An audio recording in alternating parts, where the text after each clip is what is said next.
NATO says it's not seeing a promised Russian troop pullout from the border with eastern Ukraine.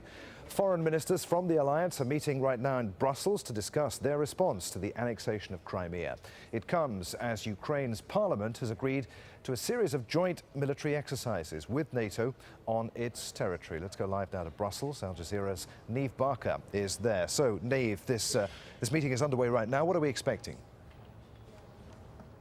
Well, Adrian, this 2 days of talks here in Brussels is really about facing the huge challenges that now face the alliance in the road ahead.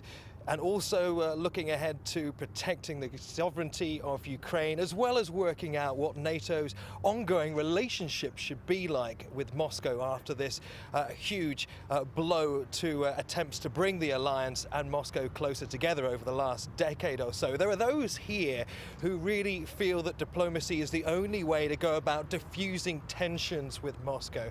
But the feeling is, as Russia continues to lack any kind of transparency about what its political or military ambitions are in eastern Ukraine, there are many alliance members who feel that more robust action is necessary.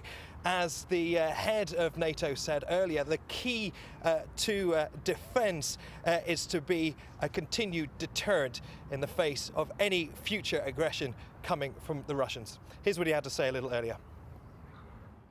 The crisis in Ukraine risks creating new dividing lines, and it calls into question the very principles upon which modern Europe is built: territorial integrity, international law, and the right of sovereign states to choose their own fate.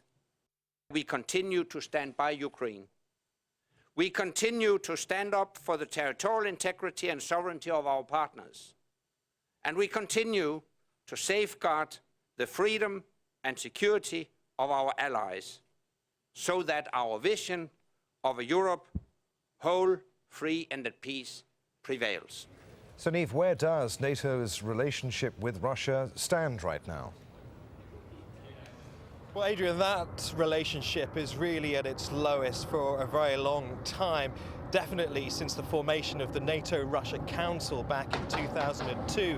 Since the formation of that council, both NATO and Russia have worked very closely indeed on various joint projects, especially when it comes to narcotics control and also with the development of anti-terrorism technology.